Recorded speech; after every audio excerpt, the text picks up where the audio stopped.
Base po sa inyong tala, ano po ba yung pinakatalamak na uri ng scam na nangyayari, lalo na po kapag ganitong mga holiday season?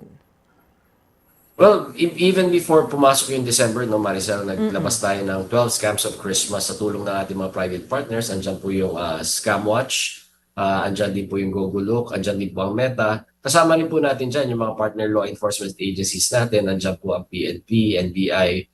At nilagay natin, tsaka nilist down natin yung 12 na tinitingnan natin historically na pinaka-rampant na scams na mangyayari ngayong mga panahong ito. So number one na dyan yung online shopping scams. Tapos noon, yung kaakibat noon, pag nag-online shopping ka, may delivery. So yung mga delivery scams naman. Kasama na din dyan yung mga fake calls tsaka text scams. Andyan din ho yung investment scams at hindi nawawala yung love scams and travel scams. Pero ano po ito, kahit nung mga nakalipas na Pasko, eto rin talaga yung nakikita nating type ng scams na parang uso dun sa mga scammer? Yes, because I think they take advantage do sa mga situational na ano yun, no. Just to give you a background, ito mga scams na to all throughout the year. Pero nakikita natin pag mga ganito panahon, mas umaangat yung mas prevalent yung mga ganitong scams. Shopping scam kasi unang-una siguro yung mga ugali nating mga Pinoy na pag Pasko, marami tayong pinapamaskuhan at talagang nag-endeavor tayo. We go out of our way para maghanap ng mga regalo sa kanila. So Mm. kakaiba yan, naghahanap din tayo ng mga discounts para naman makamura at mas marami tayong mapagbigyan. At yun naman yung tinitingnan ng mga scammers. So, and second siguro dahil mas maraming pera dahil may bonus, yung mga bonuses Mm. natin pumapasok. So, I think these factor into yung mga types of scam na nagiging prevalent ngayong mga ganitong panahon. Ano po yung usual, Yusek, na ginagawa na style o yung modus nitong mga scammer para makapanloko, lalo na po dito sa sinasabi ninyong online shopping at delivery scams? Well, sa online shopping scam, ang nakita nating development dito at mas nagiging prevalent is yung lumalabas sila, nagiging sponsored sites sila do sa mga Facebook pages natin, do sa mga X at saka iba mga social media accounts natin.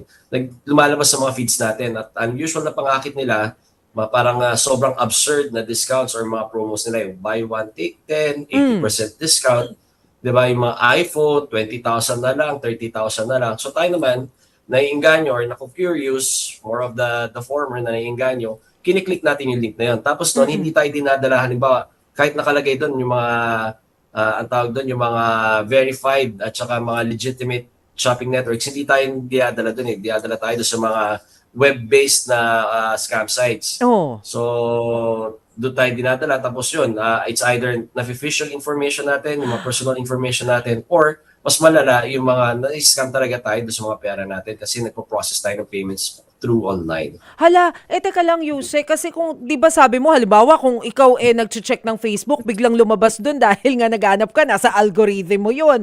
Paano mo malalaman kung scam 'yun? Paano pag na-click mo na bigla yung website tas 'yun nga, paano pag bigla ka na naging biktima ng nung pagpi-fish nila paano mo malalaman? So una-una ho, pag halimbawa ho, even pag sponsored sites, pag dinala kayo sa web-based application, kahit mukha siyang Shopee, kahit mukha siyang Lazada, kahit mukha siyang Temu, yung mga legitimate at verified na mga online marketing platforms natin, pero nakikita mo na nandun ka pa rin doon sa browser mo sa web. So kaya ang tawag namin dyan web-based na website. Aha. Yung palatandaan na yun na scam yun eh. Kaya nga ini-advocate namin kung magsha-shopping kayo, doon na tayo doon sa mga verified kasi may mga added protection yun. Ah. Unang-una doon sa mga app stores natin, kaya sila verified, may binet na itong mga marketing platforms na to. And second, within the marketing platform, may mga security na sila. Pero halimbawa, sabi mo nga Maricel, no, na-click mo na, hindi naman ibig Mm. sabihin noon, pag na-click mo na, automatic na nabiktima ka na. Okay. Kailangan kasi meron tayong participation eh. Kailangan voluntary natin ibigay sa kanila yung information natin at minsan yung mga OTPs natin, doon tayo nai-scam. Natakot ako do'n, akala ko 'pag kinlik mo na gano'n sila kagaling, nakuha na yung info mo. Di naman, hindi Oo, so naman. tama ba yung pagkaintindi ko, Yusek? So kung halimbawa kinlik mo siya, tapos hindi ka nalipat do'n sa mismong website, nandun ka pa rin sa website na yon, yun yung mga mapagpanggap, nagpapanggap lang na site? Tama, nandun ka sa browser O lang. Ibig nandun ka sabihin, sa hindi ka browser nag-direct dun nila. sa application. Eh Oo. di dapat pala So, ang dumiretso ka na lang dun sa app ng nung mismong shopping site para tama, sure. tama. Yun talaga yung ina-advocate natin kasi may sariling Oo. protection yun eh. Unang-una, yung pagka mag-a-apply ka as an application, bine-vet ka nung whether it's Google Play or Apple Play Store at saka yung iba pa mga yung mga app markets natin eh. And second, within those platforms, kasi itong mga platforms na to regulated na sa ating bansa eh. So, they're under the DTI. May sarili rin silang protection. So, parang halimbawa, magkaroon ng misunderstanding, pwede mong isole, pwede mong i-refund, so mga ganun. Mm. Paano, Yusek, yung usual naman na modus nila pagdating dun sa mga delivery? Kasi kanina nakukwento ko kay Tito Lourdes de Vera, abay, kami nung nakaraan may biglang nag-deliver, hindi naman ino-order, kaso nabayaran na, hindi na maibalik ang ibinigay, parang sira-sirang sinturon. Ano yung Oo. usual na So, yun, nakakarating po sa inyo? so yun talaga ang nagiging usual modus nila. Mm-mm. Ang tina-target nila, halimbawa, ang delivery para kay sa inyo, Maricel, Mm-mm. no? Ang tina-target nila na wala ka sa bahay tapos tsaka nila i-deliver. Kunya, para Yes. wala kang mag-verify na nagpa-deliver ka. Mm-mm. Eh tayo naman alam natin kung nagpa-deliver tayo o hindi. So we can Yes. reject immediately. Pero ang ginagawa nila, hinintay nila mawala yung tao na kung nagpa-deliver nila, tapos cash on delivery, tapos babayaran. Ang Mm-mm. nakakalito dito, Maricel, ganito mga panahon na to, usually alam natin may pinadeliver talaga tayo eh. Pero Yun sila nga. hindi nila sasabi ko, di Mm. ba? Alam natin may Mm-mm. pinadeliver tayo. So sasabihin mo, COD, o sige, bayaran mo na kung sino mo magre-receive sa bahay. So ang tip naman natin sa mga kababayan natin, hindi naman po masama na pabalikin nyo yung rider. I know Oo. medyo trabaho sa kanila, pero it's part of their job. At saka hindi naman talaga sila yung na-charge dyan pag hindi nyo kinuha kaagad. Mm-mm. So Mm-mm. yun yung tip nun eh. So talagang tinataon nila na wala yung pagdi-deliveran nila para yung ang binibiktima nila yung naiiwan sa bahay tapos pag verify Oo. sa'yo, alam mo naman may pinadeliver ka talaga pero not that particular parcel. So yun, doon nabibiktima yun. Dapat pala pagka maraming pinapa-deliver ngayon, may listahan ka rin, ano? Para alam nung may Tapos iwan sa iniiwan mo sa bahay, eto ha, bahay. eto rin yung eksaktong bayad. Pag naiba yung presyo, naku, hindi yan yun. Pwede palang Tama ganun, po, tama ano? po. Matrabaho Oo. masyado. Pero, Yeah, pero oo. kasi naging ano rin sila eh, creative na rin sila, alam nila yung paano. Kasi tayo mga Pinoy, mahihain din tayo, nahihiya tayo sa mga riders, naawa Mm-mm. tayo. Mm-mm. So talagang, ay baka naman legit, di ba? Bayaran na lang natin, di ba? Mm. Well, yeah, oo nga, totoo din 'yon. Pero aside doon sa online shopping at saka tong delivery scams, Yusek, tumataas din yung love at saka yung mga travel scams, no, sa mga Yeah. panahon na ganito. Pakipaliwanag nga po sa amin, paano ito nagwo-work? Paanong ginagawa nila? So, parating sinasabi ito sa mga kababayan natin, lalong-lalo na yung mga OFWs o tsaka yung mga senior citizens natin. Ito talaga yung target ng love scams eh. Hmm. Yung mga malalamig yung Pasko, yung mga malalayo sa mahal sa buhay, naghahanap ng companionship. Mm. So, talagang yung advancement ng technology ngayon kakaiba na, Maricel, na parang AI also is being used for social profiling. Mas Yes. madali na nila ma-target. Kasi naman tayo mga Pilipino, and siguro yung ibang mga tao rin sa ibang bansa, masyado na rin tayong sanay sa culture ng oversharing. Hmm. Ultimo nga kakainin na lang natin bago natin kainin, pipicturean pa, magagalit ka pa pag ginalaw yung pagkain kagad, pipicturean Mm. pa, tapos tuasan ka. So, napoprofile tayo na ano yung sino yung parating maraming hugot online, maraming binubuse. Identified So, na. they Oo. target these individuals na they're looking for companionship. Tapos, yun, nagpe-pretend na either mga AFAMs, alam nyo na, yung mga Yes. naghahanap ng AFAM, na Oo. taga-ibang bansa. Kasi it perpetuates the scam na malayo ako sa'yo, hindi tayo makapagkita kaagad, pero padala mo ako ng pera or kailangan ko lang ng seed money para lang makapag-unfreeze ng bank accounts ko para mapuntahan kita. So yun yung usual na sinasabi ng mga love scammers eh. Pero again, uh, may kaakibat din tong isang scam. Sabi ko nga, yun yung peculiar na nakikita natin ngayon eh. Di ba? Nakita natin ang magka-tandem na scam noong unas, shopping at saka delivery. Ang love Yes. scam, ang kaakibat nito or yung katandem nito na scam, yung investment scam. Oh. Kasi pag halimbawa, napahulog na yung loob, ang ibabanat na sa niyan, let's build the future together, magplano na tayo, mag-invest tayo sa ganito para sa future natin. So, Hmm. yun din yung investment scam na mag-i-invest ka sa mga boiler room na na investments or mga hindi non-existing investments naman. Oo. So, magkakatandem na yung mga yung mga scams ngayon. So isang red flag na pala yon, Yuse, kapag ka bigla kang hininga na, oy, kailangan natin ng investment dito, abay magduda ka na. Tama. Oo. I love you pala kagad ng after 24 hours or less than 24 hours, nakakaduda na yun. Oo. Ano pa, Yuse? Kasi sabi mo nga, ang tina-target yung mga mukhang malalabigang Pasko, mga OFWs. So, ano yung Yeah. dapat nilang bantayang red flag? Aside dun sa sinasabi mo na, uy, pag nanghingi yan ng pang-investment, ibang Oo. usapan na yan. So, parang ang usual na sinasabi namin na red flags, if the love is conditional, parang halimbawa, pupuntahan kita or magkikita na tayo pag maglabas ka ng pera or pagtulungan mo ako sa ganitong bagay, tsaka lang tayo makakapagkita. That's the only way we can meet. Kasi, di ba, parang may kasabihan naman tayo pag gusto maraming paraan eh. Pag Yes. ayaw, ang daming dahilan. So yun talaga.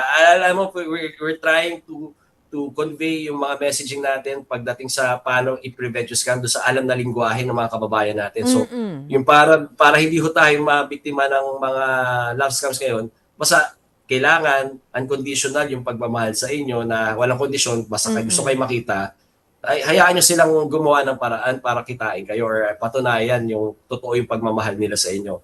And second, pag halimbawa nanghihingi na ng pera, para doon sa investment na gusto nyo para to build your future, ang mas maganda, di kayo ang mag-propose kung ano yung gusto nyo investment para doon sa future. Kasi, di ba, again, hindi malayo na kung sila yung nagdidikta kung saan pupunta yung relasyon nyo, yun, those are red flags of a love scam and an investment scam. Hindi ba safe yung kung halimbawa, makipag-video call sila kung long distance talaga yung relationship? Kasi parang nagtataka ako doon sa iba na, bakit ka napapaniwala na si Brad Pitt yan? Yung mga ganon. Kasi ngayon, laganap na rin, Maricel, yung AI-generated deepfakes. Alright. Alam ka, nabibiktima rin kayo Oo niyan nga. Hindi lang yung Oo. nagagamit sa love scam, pati doon sa Oo. marketing scam. Yung mga online market scams kasi nag-i-endorse ka ng product, hindi naman talaga ikaw yung nag-i-endorse, pero yung image mo nagagamit, tsaka yung boses mo nagagamit. Kanina, Yusek, sabi natin, meron na bang mga nahuling scammers? Kasi bakit walang katapusan? Well, yun totoo, marami na tayong nahuling scammers at saka based on the latest report, natutuwa naman kami that this year bumaba ng around 30% yung mga scams na re-report sa atin at saka and this is mainly because siguro puspusan yung educational at saka information campaigns natin. At dito rin kami nagpapasalamat sa CICC at DICT sa mga programa katulad nyo, Marisol, na parati yung pinapahiram yung mga platforms nyo at tinutulungan kami para maabot yung mga kababayan natin. Kasi ito yung talagang pangunahing sandata natin eh. Kasi wala naman talaga may scam kung walang participation ng mga ini-scam.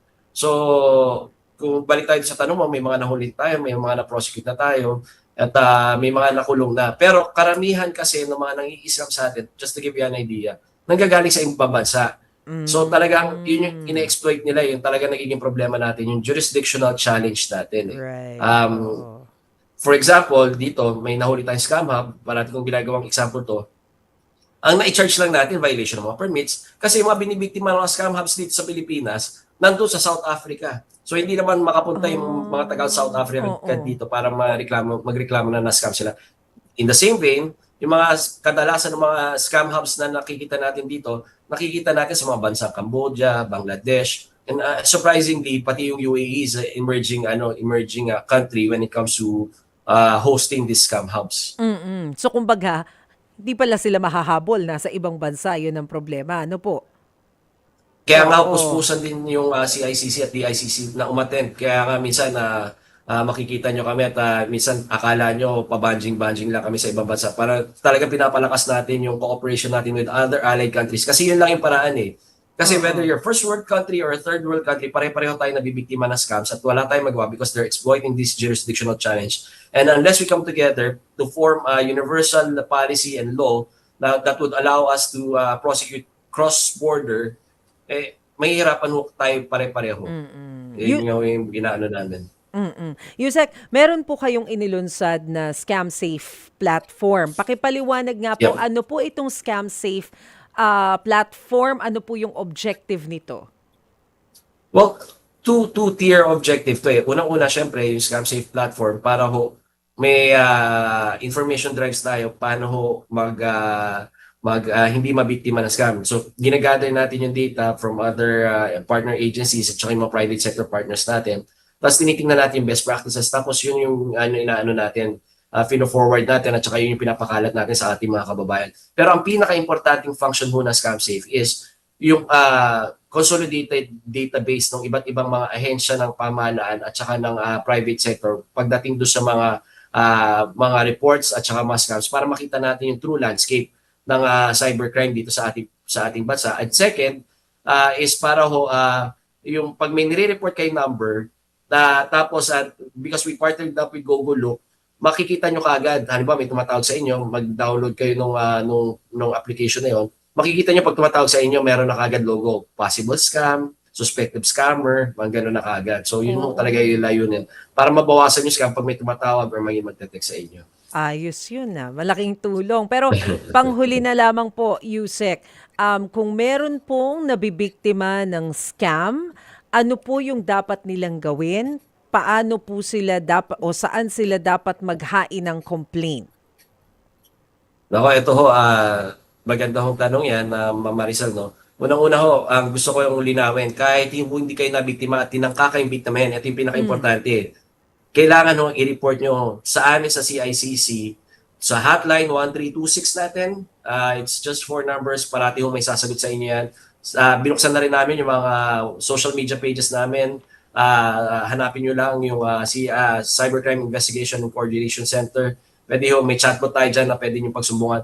At ito naman ho ang aming garantiya sa ating mga kababayan. Within 24 hours may feedback ko kayo ano yung tugon namin sa inyong reklamo. Hindi lang basta noted yan or na-receive namin. Kailangan may actual na solution kami, whether napa-take down na namin yung number na yan, na-block na namin yung number na yan, na-refer na namin yan sa law enforcement agency partners natin for attribution and prosecution, or na ano na ho natin, it's still ongoing and it's still undergoing further investigation po. So, importante ho talaga na mag-report ho tayo sa ating pamahalaan para naman ho, especially ho, pag hindi pa kayo nabibiktima at saka parang tinangkalang ho kayong biktimahin, para naman ma-block natin yung number na yan para hindi na magamit at hindi na makapambiktima ng ibang tao pa. Mga kapatid, Cheryl Cosim po. Dito na tayo sa totoo. Dito tayo sa True FM. Mag-subscribe and follow po sa ating social media accounts. Hanapin lamang po ang True Network PH. Siyempre, kompleto yan. Nandyan po kami sa Facebook, sa Instagram, sa X, YouTube, TikTok, and podcast.